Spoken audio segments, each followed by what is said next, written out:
crazy folk who are here. Different crazy folk who are here? Yeah, Okay. We're talking like... Well, focusing more on Otto Wilhelm Rahn, is that what we're actually supposed to be doing? I guess, yeah. Otto got himself up here in 1929, yep? Yeah. Okay. Fill us in from there. He was here for what, a couple of years, on and off? Yeah, at best Otto was here for maybe just 2 summers.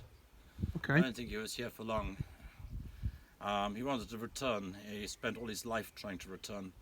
But given that there were legal proceedings against him, and he made multiple attempts to apply for visas to return to France, and we can see from the documentation that his visa requests were denied each time, I think it's probably unlikely he ever returned after He left summer them. of 1930. Okay. He certainly wanted to. And the Crusade against the Grail, I suppose what we all know he did, tied up with his time in Montségur, with writing it down at the Auberge. Well, and during his time here, Otto produced the first account of the history of Occitania and the Cathar, the crusade against Occitania and the siege of Montségur, to ever appear outside of France. There were precursors, but only in the French language and little known.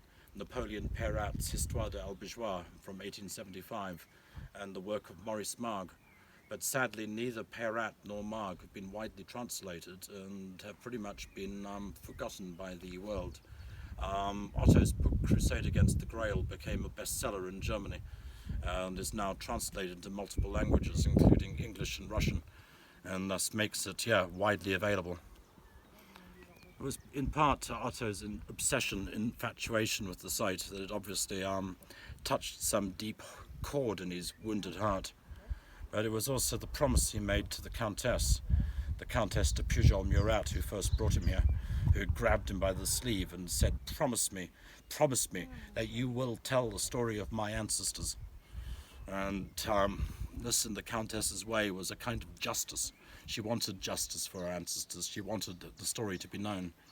And I believe the castle wants that story to be known too. It's purely fanciful, but I've always believed that the moonlight burns more brightly on the castle walls when the deeds of its heroes are repeated. And I too feel driven by an obsessive need to transmit the story, to retell the events, and to try to conjure the lost heroes of this place back to life, to reconjure them by the sword of their wars and the sex of their desire, and to try to make their memories live again. And the little bit we're actually standing in here, this is the actual Cathar village structure that was outside the castle walls in period, and this is exactly as Otto himself would have looked at it 90 odd years ago. Well, it would have been more overgrown in Otto's time. Okay. The Pog was just left alive for more than 7 centuries. So it would now it's been pared back, and all the trees have been cut back largely by Lionel Seguela, who obsessively comes up here with his weed whacker. Right. In Otto's time, To trim it, okay. Everyone would have been wading through brambles and bushes probably. Yeah. It was utterly forgotten, to Purdue, completely lost, partly because of the Catholic Church's 7 centuries of oppression, which erased any mention of it from the history books, but also because it's an inconvenient fact for France. France doesn't like to remember that it took Occitania by force, and doesn't like the history of the genocidal campaign against Occitania to be remembered. It encourages separatist tendencies, and it's just not the Not kind PC of data in that people want out there. today's world. Just as history is written by the victors.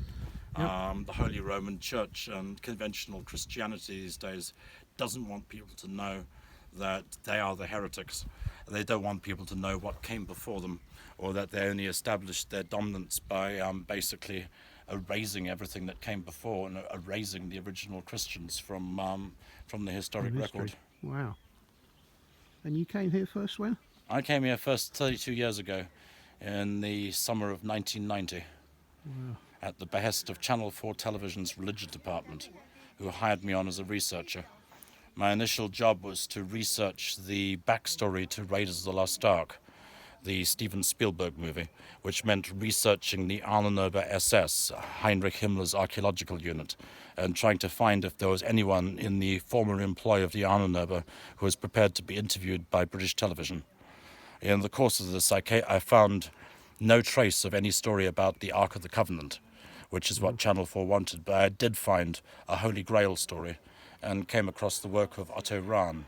And Rahn's work put the hook in me to the extent that I decided to come here to Montsegur to see for myself.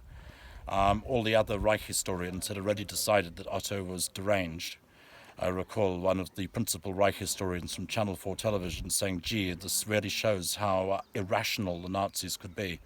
But there was something about Otto's text that had the ring of truth to it, and before dismissing him as yet another example of Nazi crank science and goofy pseudo-history, I wanted to check for myself. And of course, when I came here to Montsegur, I realized the place does exist. The story that Otto was telling is largely true. And then that set about a series of events which has, I guess, drawn me so far into this mystery that it's now impossible for me to get out. And 32 years later, you're still here, and we're standing underneath the tower, the main keep, which is where your first otherworldly, where it all kicked off with the White Lady. Yeah. It was really part of a slow process. My stubborn attempts to try to find a rational explanation to the stuff that was happening. My rational mind didn't want to let go and give in to what seemed like pure lunacy, pure insanity. It's difficult to believe in something like the Holy Grail now in the 21st century. There's whole phalanxes of people out there who are determined to make it even harder to believe in the Holy Grail by basically annihilating anyone who does think about these ideas.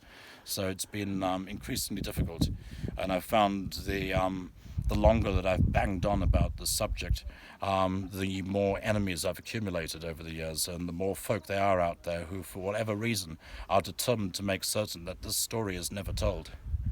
You've told it. It's in the book. It's in the DVD. We're here. That's it. You've done the book, Rich. Right, well, now it's our duty to try and get the damn thing out there. That's and it. to Now disseminate show it it. to the world. Well, the book is very much a sort of starter's guide. It's also intended as a field guide, as a starting point for the chasseurs de trésors of the future, for the grail hunters who come after me, which is why we've taken such pains to make certain that the maps are there, that the genealogies are there, that the primary documents are there, because those primary documents are going to be the source material for the people who come after us, for the next people to start down this crazy path. I think we can sign off on that. That's great. That's really good, Rich. We've got to go in the tower, though. Yeah. We've got to tell the story in the tower.